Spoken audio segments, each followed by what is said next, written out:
नमस्कार, फिर पैसा बोलता है में आपका स्वागत है। मैं आनंद श्रीनिवासन। आज मार्केट फ्लैट रही। जब मार्केट ओपन हुई तो 47 पॉइंट्स प्लस में थी, लेकिन जब मैं रिकॉर्ड कर रहा था 2 बजे मार्केट नेगेटिव हो चुकी थी। सेंसेक्स अभी फ्लैट है और बैंक निफ्टी भी फ्लैट है। कल मार्केट को ICICI HDFC बैंक की बदौलत पुश किया गया और बैंक निफ्टी को भी पुश किया गया।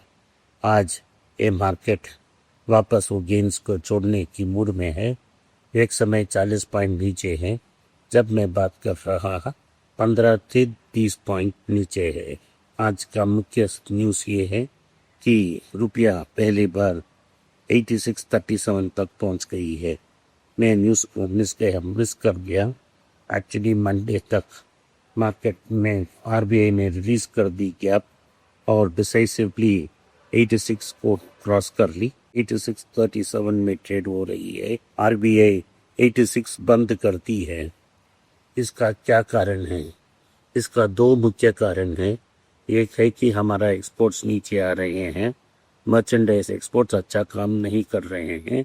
ओवरऑल डिक्लाइन हो रहा है। उसी समय हमारा जो कोर स्ट्रेंथ है वो है सर्विसेज एक्सपोर्ट।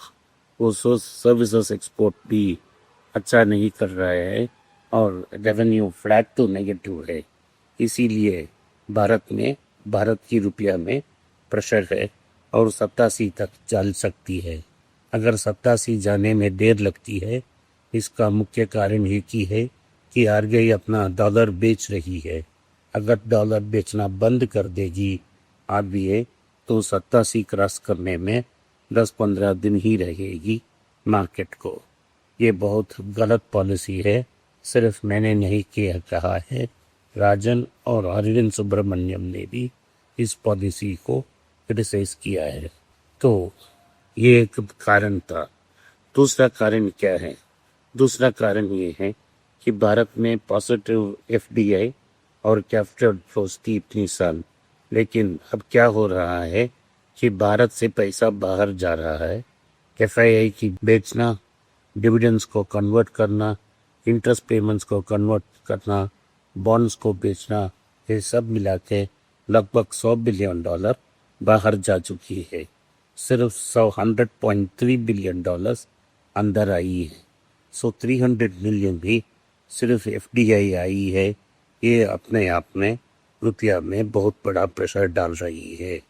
RBI ने अब तक डॉलर को बचाती रही है, लेकिन वो 86 को डिफेंड नहीं कर पाई। इसका मतलब है भारत में इन्फ्लेशन बढ़ेगा। कोर इन्फ्लेशन जो फूड और फ्यूल को स्ट्रिप कर सिर्फ और जो कोर इन्फ्लेशन है उसके बाद बारे में कहती है, वो सिर्फ 3.6 से बढ़कर 4.5 तक पहुंच गई है। तो ये मतलब है कि रिजर्व बैंक को और रेट कट करने के लिए रूम नहीं है और शायद अगर ये ऊपर जाता रहा तो एंड ऑफ द ईयर और बिगिनिंग ऑफ द ईयर में रेट को थोड़ा अपवर्ड एडजस्ट करना भी पड़ेगा। अमेरिका में क्या हो रहा है? अमेरिका में आज 22 जुलाई हो गया है। मेजर देशों के साथ अभी कोई समझौता नहीं हुआ है। टैरिफ बंद नहीं रही है। टैरिफ बनने से ही ये सर्टेनिटी आएगी ग्लोबल ट्रेड में। लेकिन अमेरिका को हम ग्लोबली एक बड़ा ट्रेडिंग पार्टनर ऑफ अमेरिका नहीं समझते हैं। तो यूरोपियन यूनियन, US, जापान और US चाइना के बीच में एक देश से समझौता होना चाहिए। अगर ये नहीं हुआ तो इसका मतलब है ट्रेड अनसर्टेनिटीज कंटिन्यू होगी।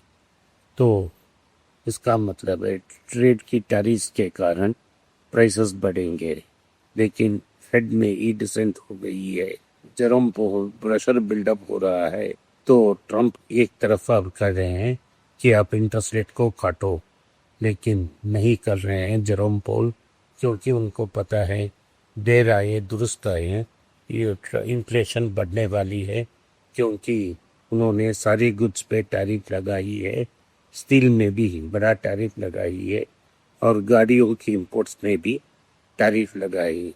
इस सब को असर लगने में 2-3 महीने हो जाएगी। जेरोम पॉल ये नहीं चाहते हैं कि अभी रेट को काटें और कुछ दिन देर बाद रेट को बढ़ाएं। लेकिन ट्रम्प के घेरे में 2 फेडरल गवर्नर पहुंच गए हैं और वो चाहते हैं कि इस जुलाई एंड के महीने में रेट कट हो।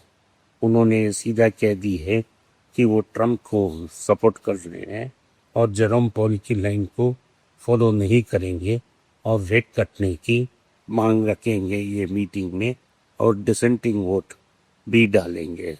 तो ये बहुत बड़ा स्टेप है। जेरोम पॉल पे प्रेशर हो रहा है।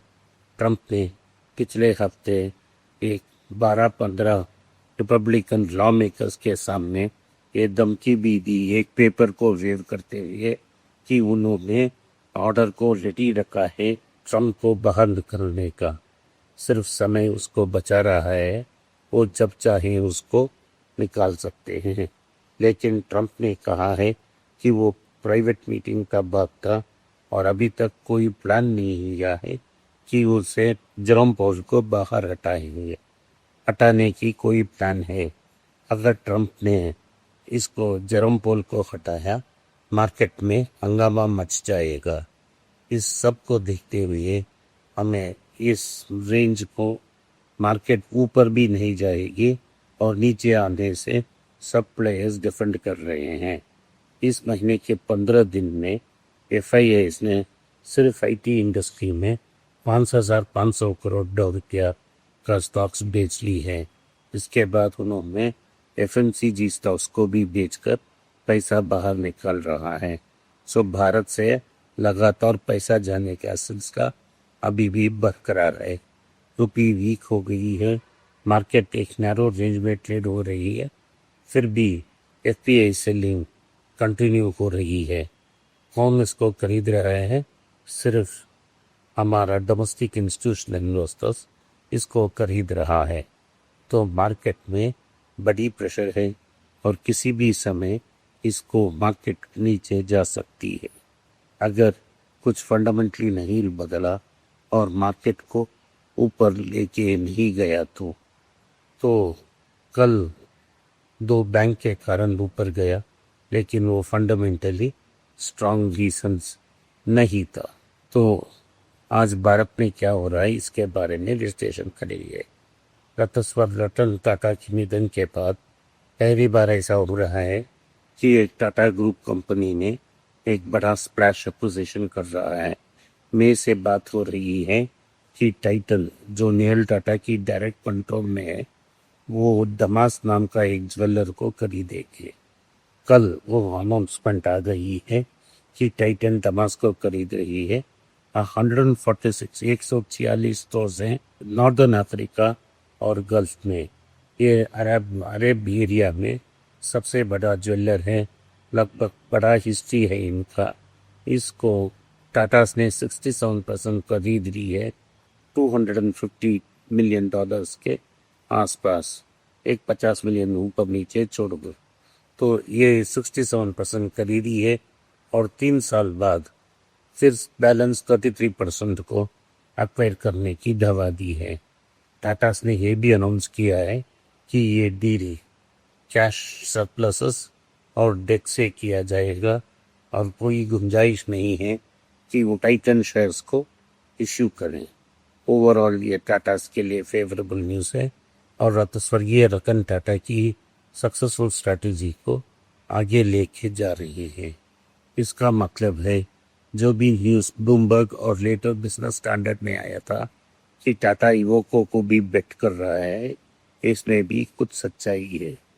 तो ओवरऑल टाइटन के लिए खुशखबरी, एक ही स्ट्रोक में उन्होंने 146 स्टोरेज खरीद ली, एक प्रॉफिटेबल ब्रांड को एक्वायर कर ली और भारत की एटमिसिटी से बाहर भी चले गए हैं और ये प्रॉफिटेबल होगा। अरूप साहा जो बजाज फाइनेंस की MD थे, सिर्फ 4 महीने के लिए उन्होंने अपना पोजीशन से इस्तीफा दे दी पर्सनल रीजन साइड पर। लेकिन मार्केट ने ये हवा कि इंडसइंड बैंक के नेक्स्ट MD होंगे। राजीव जैन जो वाइस चेयरमैन पद पर एलिवेट आए थे, वो वापस शॉर्ट टर्म के लिए एमडी के रूप में आ चुके हैं। तो देखना होगा कि बजाज फाइनेंस में क्या हो रहा है और क्या असल में इंडसइंड बैंक की हेड बनते हैं और उपसाहा। ये बड़ा न्यूज़ है। दूसरा न्यूज़ ये है कि मिल्की मिस्ट जो तमिलनाडु के चहीते ब्रांड है, जो दूध से लेके सिर्फ value added products such as paneer Epigamia बनती है, वो कंपनी अब पब्लिक इश्यू डालने के लिए तैयार है। ये लगभग $300 मिलियन की पब्लिक इश्यू होगी और लोगों इससे बेसब्री से इंतजार कर रहे हैं। इसी समय जिनसे कि टाटा कैपिटल की टोटल वैल्यू 1,28,000 करोड़ हो चुकी है और ये लिस्ट होने वाली है। अगर ये लिस्ट होती है, टाटा की 7वां बड़ा 1 लाख करोड़ कंपनी हो जाएगी। सिप्ला ने नाम का एक बैंगलोर कंपनी को खरीदी है और इससे वो रेस्पिरेटरी डिसीजेस में उनकी जो ऑलरेडी स्ट्रांग पोजीशन है उसको तगड़ा कर रहे हैं। न्यूज़ है कि टाटा कंसल्टिंग सर्विसेज में हलचल मच गई है, क्योंकि जो भी एम्प्लॉइज 35 डेज के ऊपर पोजीशन में हैं, बेंच को नया पोजीशन नहीं देख पा रहे हैं, उनकी नौकरी खतरे में है। कीर्तिवासन ने कहा है कि ये सच नहीं है, ये स्ट्रक्चर्ड रिस्पॉन्स है मार्केट डाउनटर्न की। आज के लिए इतना ही। आपने इस पॉडकास्ट को सुना, इसके लिए मैं आपका आभारी हूँ। हो सके तो वीडियो को लाइक कीजिए, चैनल को सब्सक्राइब कीजिए और बेल नोटिफिकेशन दबाएं। इस वीडियो को अपने दोस्त और रिश्तेदार के पास भेजें और उनको देखने की आग्रह करें। नमस्कार, धन्यवाद, जय हिंद। नीचे एक ईमेल स्क्रॉल हो रहा है, इसका ईमेल एड्रेस है paisa.bolta hai.np@gmail.com।